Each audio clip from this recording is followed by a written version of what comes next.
away my tears. Not even in a million years can I ever repay you for what you've done for me. You were there when I felt that there was no place for me. You were there to show me how to truly believe in the miracle of creation, in the good and the bad. Oh, how I love you, Mom and Dad. Bismillah, wa salaamu alaikum wa rahmatullah. This is Nazir bin Nasir, founder of OutstandingMuslimParents.com and host here at Huda TV for Outstanding Parents. And this is where we encourage parents to raise above being average and shoot for outstanding, inshallah ta'ala. Well, today's episode, we're going to be dealing with something that is very important and that really gets to our core as individuals. That is dealing with building beliefs. So follow me along on this story. Now, two women, both approaching 70 years of age. One woman decides her body's broken down after 7 decades and she kind of has to give into it and just knows she has to start selling her affairs. The other woman decides, 70 years old would be great to start learning about mountain climbing. All right. And she actually dedicates herself for the next 25 plus years to scaling different mountains, even reaching some of the highest peaks in the world, including Mount Fiji. When she was in her 90s, she died at 101. All right, she was 101 years old, she passed. And she was affectionately known as Grandma Whitney. Now, picture this. A dark brown skinned woman, skin like leather, missing a tooth in the front, dressed in baggy clothes sometimes, having to hide in wagons and undercovers and trying to look like a man or something like that. Picture that. Talks to her husband, say, we have to go. I'm not going to go ahead. I'm not going to be part of this type of system anymore. Husband says, I don't believe you. It's too much. He doesn't go. All right. And then she also talks to her two brothers. Two brothers go with her as well. They wanted to escape, but they got scared. They came back. Now, this short, brown, dark-skinned woman missing this tooth, she also packed a pistol. So she was carrying heat. She had her gun with her, right? Well, what she was doing was participating in something and leading people to freedom, because she was participating in the Underground Railroad. The woman I'm talking about is Harriet Tubman. Now, with this lady in this intricate network called the Underground Railroad, she was interviewed a number of times. And some of the accounts say she freed over 300 slaves, and some say well over 100. But I think it's telling what she said next. When she was asked, how many slaves, you individually freed more slaves really than anyone else. Harriet Tubman looked and responded. She said, I would have freed more than double that had they only known they were slaves. Mind you, this is a woman that talked to her husband that was a slave, said, we're going to escape. We're going north toward freedom. He didn't want any parts of it. Her brothers went with her, then they went back. Short, brown-skinned woman, face like leather, missing a tooth. SubhanAllah, something else. Now, 1767, 17-year-old boy was kidnapped from the Gambia. Had become a man, just finished his rites of passage. What happened? Well, he was stolen and enslaved in Maryland, in Annapolis, Maryland to be exact. But there were some seeds that were planted in this man. He came from a lineage of La ilaha illallah. He came from the Mandinka tribe. Well, many of you know who I'm talking about, or you should. If you don't know, his name is Kunta Kinte. Many people know about him because his descendant, some of his descendants, carried on the story that was etched into him. It was known that he would write in Arabic. He would write the Quran all throughout where he was at. Okay, he would write it in the dirt, in the sand. He would write it where he would not get caught.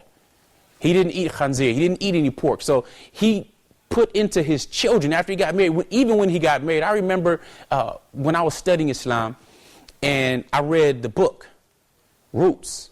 And there's also a movie that is based on the book, which of course comes right, from Kunta Kinte or Alex Haley, who was his descendant. But I remember him offering salah, and the fiddler came in, and fiddler was trying to give him some pig and stuff like that. And, he knocked it out. He responded to him, I'm not one of those, not one of them individuals. I'm a Muslim. And Philip said, oh, you're one of those non-pork eating such and such.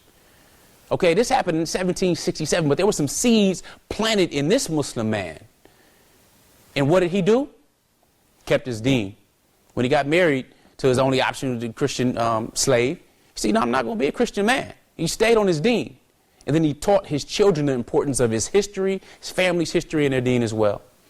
So well over about 200 years later, we come and we have the story that has passed and survived 200 years through slavery, through the separation of family, through this institution that was totally legal in the United States and throughout a lot of the world.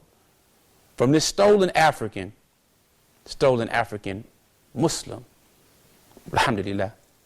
Now, what is it that allowed these people to triumph in these different trying situations? I mean, imagine 7 years old and you start mountain climbing. Imagine you freeing slaves and you were a young black woman considered a slave. You were stolen from your land at 17 and enslaved on an entirely different continent. What is it? Well, the answer is their belief system. The systems that they have for their beliefs, the meanings they attach to it, caused them to be able to triumph over many different things. So today, alhamdulillah, again, as I encourage always, try to take notes. Take some good information.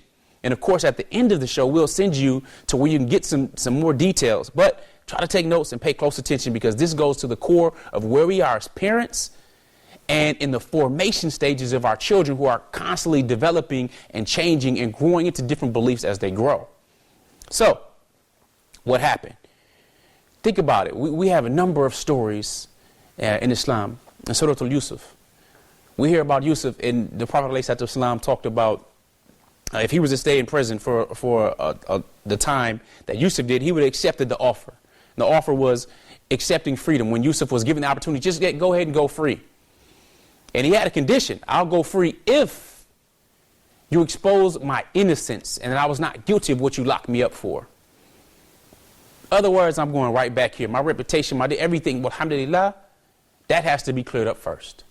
Well, it didn't happen. He went back to jail, went right back to prison. Well, alhamdulillah, and the Prophet ﷺ said he would have taken that deal. Well, alhamdulillah. All right. Now, what type of belief system did they have to have in order to get that done? And alhamdulillah, we know it's la ilaha illallah. We know this. However, that is heavier than anything else on the planet, is that shahada. So how does that affect us in our belief? The great part is, well, we already have a belief system designed for us. We already have that comes already packaged and delivered with Islam. Alhamdulillah. So we don't necessarily have to think of what's good and what's not good, because Allah Ta'ala and His Messenger alayhi salatu wasalam have already told us. But we have to be able to transfer that information, those beliefs, those ideas, into this next generation. All right? Of course, that would mean we'd have it. For example, there's 5 categories for every action. And we know this, and I'm not here to teach on this. However, there's 5 categories for every single action, right? There's fard, or wajib, that which is mandatory. Or if you don't do it, there's sin. There's mandub, mustahab, or what's recommended. You do it, you get extra barakah. You don't do it, there's no sin. There's mubah. It's permissible. Do it or not do it really doesn't hold any weight either or. There's makruh, which is disliked and best to stay away from. Then, of course, there's haram, which is prohibited and sinful. So there's 5 categories for every action. So when we want to do something, all we have to do is reference the Quran and the Sunnah of the Prophet ﷺ. What is the hukm? What is the ruling here? Challenges many of us, we don't really know. Or we're not giving it to our children in a manner that they can see it and understand the wisdom behind it, as opposed to it just being a set of rules and regulations. Saying, no. And some of you may know my friend Ali, or call him Baba Ali. And he has numerous videos on YouTube and stuff like that. But he has one video called The Haram Police. And he talks about, everything is haram. Well, the thing is, we have to know where the categories are and where they fall. Because sometimes our children can see everything is haram. When we know that, alhamdulillah, in our sharia, that there's more things that are allowed than disallowed. Alhamdulillah. And it's for the wisdom. We know that the believer in this life In this life here, the believer is in prison. But in the akhirah, it's Jannah. But the kafir, the one who does not believe in this deen, they have a paradise now. Because in the akhirah, it's going to be a prison. So we have to have that balance. Now, let's talk about how we go and what we do when it comes to our beliefs. Well, one of the things that we do is we generalize. We generalize, which is good. For example, if I'm talking about opening a doorknob, I need to know that, hey, usually when I turn the doorknob and I push it, if it's not locked, it's going to open. When I get in my vehicle, start it up, start driving, if I hit the accelerator, it's going to move forward, hit the brake, it's going to slow down. You know, these generalizations are good. The challenge comes when we use them to more complex areas. If we expect a person to do a certain thing because we say a certain thing. Well, I expected that individual to do this. Well, we can't necessarily generalize, or we shouldn't generalize when it comes to other people's behavior. So if we tell our child, you know, you have to get up at such and such a time for suhoor, okay, that's a rule. That's something that we put there. And they should do that. All right, they should obey their parents. We have to be the ones encouraging and planting those seeds, right? But we shouldn't generalize because I told them that they're going to do it. They may fall asleep. We know the pin is lifted, right? They may have other excuses and other reasons and other things that occur. But we have to make it as easy as possible for them to succeed and them to be rewarded. So generalizing, again, can be challenging, especially when it deals with a complex situation. Now, here, let's talk about these beliefs. How do we develop beliefs? Well, most of the time, we have no idea how we develop beliefs about things. We just, many times from our environment, someone said something or read it in a book, heard it from somewhere. That's, usually what happens. So we don't know first. Number two, many times our beliefs are based on misinterpretations of the past. Two things can happen, two similar situations can happen with two totally different people, and they have an entirely different perspective on something. That's why, alhamdulillah, we say alhamdulillah when something we perceive as good happens, and when we see something perceived as bad happens. We say alhamdulillah. Because there's no trial for a believer, even the prick of a thorn, that he does not receive barakah. Right? So the misinterpretation of the past could form a belief. I was hurt by such and such, therefore they'll hurt me again. Okay? So the third, very quickly, is that many times we forget that our beliefs are but an interpretation of the meaning of something. They're just how we perceive it to be.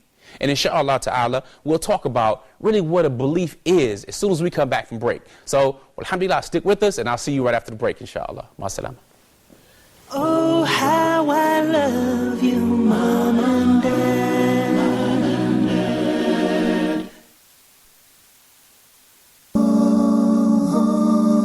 Allah is my heart's speech. Your mercy is what I beseech. Keep in my heart your remembrance, and in your deen allow me to advance. Assalamu alaikum wa rahmatullahi wa barakatuh. Bismillahir Rahmanir Rahim. I praise Allah the Almighty alone, and I send the best peace and blessings upon His most beloved Prophet Muhammad, peace be upon him. Brothers and sisters, welcome to a live edition of your program, Ask Huda. I cannot pinpoint or determine the fate of any individual by name and say this person is in heaven or this person is in hell. This is not up to me. But we have the general guidelines and the ruling with regards to those who die in a state of Islam and those who die in a state of any religion other than Islam. Fatima asked, do ladies have to call the iqamah before every compulsory prayer? No, they don't have to call neither the adhan nor the iqamah. There are two different opinions, brother Abdul Latif, due to the understanding of the ayah, which says when Allah subhanahu wa ta'ala ordered the Prophet sallallahu alayhi wasallam to do the following. He said, يا أيها النبي قل لأزواجك وبناتك ونساء المؤمنين يدنين عليهن من جلابيبهن ذلك أدنى أن يعرفن فلا يؤذين. And the names of Allah, brother Abu Bakr, should be توقيفية. The term توقيفية means we do not suggest to Allah a name. We do not ascribe to Him a name based on our assumption.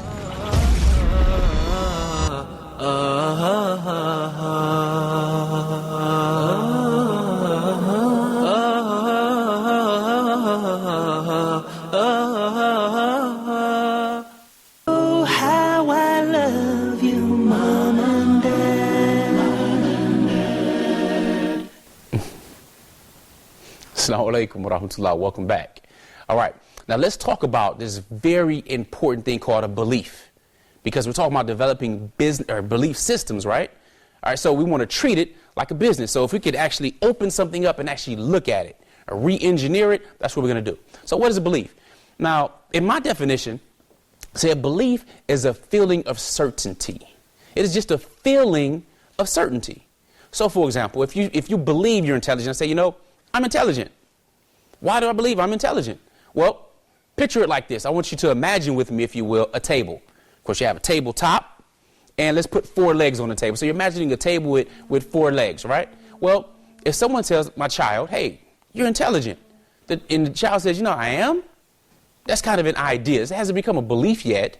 There's still some doubt. They really need some more references. So someone tells me I'm intelligent, you would, you know, to find out if this is a belief, you would ask, well, how do you know? Well, my mother told me I was intelligent. I took a test and I passed it.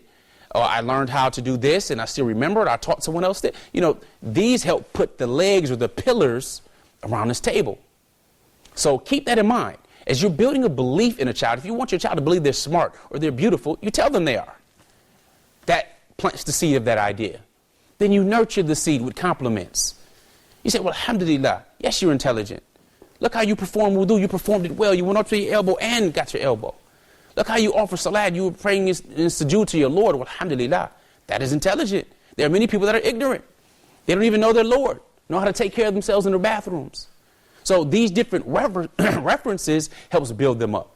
So we must be cognizant of it, because it's our responsibility as parents to help build those beliefs that boost their self-esteem and boost their confidence and boost that to the point where they recognize Allah Ta'ala and they're grateful for it.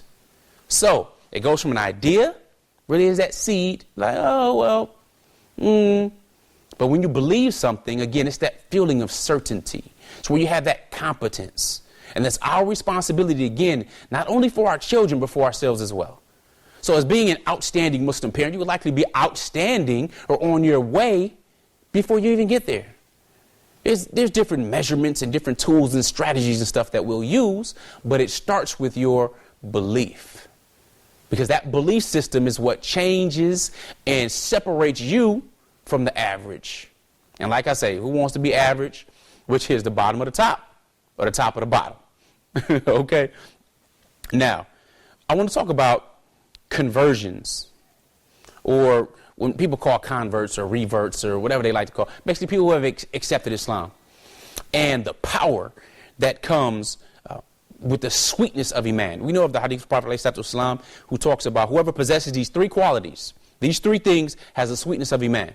The one to whom Allah and His Messenger are more beloved than anything else, the one who loves only for the sake of Allah Ta'ala, and the one who hates to go back to disbelief after Allah subhanahu wa ta'ala has opened his eyes and saved him from it, as he hates to be thrown to the fire. So the one who hates to convert to disbelief after Allah has rescued him from it, and he hates to, as he hates to be thrown into the fire. So that's one of the sweetnesses of Iman. This is very important, because Ahlul Kitab, for example, I told you, people that come from Ahlul Kitab or any Jews or Christians who accept Islam, they get a double reward. Well, alhamdulillah, get a double reward. It's not easy to change that going in the mind and the heart and separate from the family. But we know the same one that created these people that we are related to is the same one that created us, and we have to answer to. And we do not worship the people that we come from, or we should not worship the people that we come from. We as Muslims, of course, don't. But then there are those who will rather follow the religion of their fathers and their ancestors than to follow the truth of Islam. So let's talk about some conversions. Look at those who saw changing their beliefs as too painful. They thought the pain from getting away from their idols, the pain of being a mushrik, was easier than submitting to Allah subhanahu wa ta'ala. For example, we can look at Abu Lahab, Abu Jahl, right? And even the one that protected the Prophet ﷺ while he was living, Abu Talib. And it said he will be in a part of the hellfire considered, I can't even say the word easiest is not a good word. All right, but one of the lower levels of the hellfire, where he'll have boots of fire on, but the heat will be so much it's sufficient to boil his brains. And on his deathbed, the Prophet ﷺ was encouraging him to take shahada, encouraging him to say the truth. What did he say? It's the religion of my fathers. No, I can't do it. Died a disbeliever, died a kafir.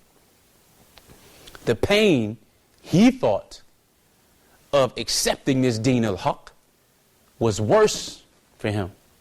That's what he thought. We know differently. We know the pleasure of accepting deen al-haq is better than anything else. That dying upon this deen is better than anything else. That's a striking contrast to anything that I was taught in Jahiliyyah. You were taught, to cling to life, to try to live it longer. If somebody dies, they die too soon. When you come to Islam, no one dies too soon. They die on time, every time. Well, alhamdulillah. Now, you have people like Umar bin al-Khattab, who when he was a kafir, he was a good kafir. Not good as meaning good character, but meaning he was a good disbeliever. He disbelieved at his best. He was a savage at his best, burying baby girls alive and taking others to get rid of their shame in daughters. What happened with his conversion? Drastic change. Now from doing something and being so pathetic and so low to being raised high, to now willing to die for this deen, where he would make dua. He would make dua to die shaheed, and his family were like, yeah, Amir al-Mu'mineen, you in Medina. We're secure. We have peace and everything here. What are you talking about? You want to die shaheed? How can that happen? You ask Allah subhanahu wa ta'ala for what you want. He died. He's shaheed. May Allah ta'ala grant him Jannah. So that's Umar bin al-Khattab. Strong conversion. Then you have Salman al-Farsi, who was seeking knowledge and seeking knowledge. He saw and he was just struggling. Changed country, disobeyed his parents, kept moving until he finally found the truth. Alhamdulillah. And you have Khalid bin Walid. He fought against the Muslims. He fought and he thought his ideas and his beliefs were right. He fought for it. He beat Muslims in battles. And then the power of that conversion. Alhamdulillah. The sweetness of Iman. He wanted to die for it and ask Allah subhanahu wa ta'ala multiple times for shahada. But he was Saifullah. He couldn't down the battlefield. Never lost a battle, but he was the sword of Allah subhanahu wa ta'ala. Allah ta'ala did not grant him shahada. Even though he was confused by it. He said, I think he said it was over 70 different wounds on his body, and had other people say, I've been seeking shahada, but I can't get it. But that was prohibited for him, as one of his friends. So he said, that was prohibited from you when the Messenger of Allah alayhi salatu wasalam called you Saifullah. Alhamdulillah. Power of this conversion, to come from the stench and smelliness of kufr and understand the sweetness of Islam. Unfortunately, many Muslims today, they lack it if their family had already been Muslims.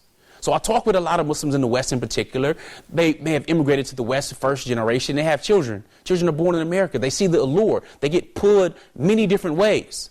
Well, the children associate with being more American than anything else. So when someone says back home, they can't picture what back home is. Back home means on my block at the house, on the south side or north side of this town in the U.S. So it's important for us to recognize that we don't inherit this deen. We have to accept it, to take it and make it become part of us and part of our identity.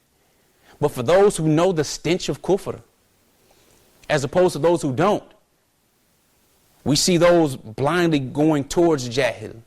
They go towards kufr, trying to be them or imitate them because of that pull is so alluring. But we must know we have to be proactive. We have to know, what's your belief system? How's it like that? Why is it like that? We want to dig into the core as we talked about, right? So we ask questions. It's funny because when you're asked a question, you can only consciously focus on one thing at a time. So I say, Assalamu alaikum wa rahmatullah, you give me salams back, and I say, how such and such? Well, you have to answer that before you go on with a conversation. You must answer. Your brain's going to think about it. You have to answer that question before we go on, or it's very rude. It's just how we are. So when a question is asked, you're demanding attention and an answer from your brain. Your brain is going to search for it. Well, alhamdulillah. So how can we be effective if we want to help our children change their beliefs? Well, they can temporarily change their behavior in front of you. If they're not supposed to be doing something and they look around and they see you and you already told them to watch out for that behavior, they'll change their behavior, but that's not necessarily changing their belief. What's going to happen when you're not around? That's the challenge. That's how we know we have successful children on the right path and our gardening has worked. When they do things when we're not around to tell them what to do, but they make the decision based on the filter of Islam. So how do we do it? Well, we have to associate pain. We have to associate, if you don't do this, then here's the result. Here's a belief. Why do we believe that? Because Allah Ta'ala says it. Why do we believe what Allah Ta'ala says? What's the proof? We go deeper and deeper and deeper to intellectually convince, but more importantly, to touch their hearts. Because we must touch their hearts before we ask for a hand or expect anything. Now, there are children. We're looked at as these celebrities and these confidants, and we're their coaches and stuff as well, right? These are 3 roles we will continue to play throughout their entire life. But with that, we must know how this core belief fits in their belief systems. So if they have a misinterpretation of something, I've heard people say, I went to this Muslim school and I see how things are, and, they fade away. Say, I just need to stay away from it because of the fitna, or I see stuff going to the masjid, I'm going to stay away from it. But we know the Prophet ﷺ talks about Shaitan doesn't attack the flock, but it's the sheep that strays from the flock. So we must be cognizant of it, that they're secure in themselves as their belief, and we want to give them as many references as possible. So yes, you're beautiful. How do you know you're beautiful? Allah Ta'ala created you, and He loves beauty. Cleanliness is part of your man. You're always clean. Yes, you're beautiful, as you tell your daughters and sons. You hug them and you love them. These are just small tips that make a big difference in building their belief in themselves. And we tie it to Islam every step of the way. Alhamdulillah. So inshallah ta'ala, you got some good stuff. And what I'm going to suggest you do for some different tips and what we talked about in today's episode, make sure you visit the website at outstandingmuslimparents.com/beliefs. So outstandingmuslimparents.com/beliefs. Think about it, go over your notes, and inshallah ta'ala, we will see you in the next episode. Jazakumullahu khair. Wassalamu alaikum wa rahmatullahi wa barakatuh. It's Nazir bin Nasib signing off. Ma'asalam. While my world was crumbling down, and you tried your best to shelter me from the coming of the storm, you opened my eyes to see that all hope was not gone. You held me in your arms and wiped away my tears. Not even in a million years can I ever repay you for what you've done for me. You were there when I felt that there was no place for me. You were there to show me how to truly believe in the miracle of creation, in the good and the bad.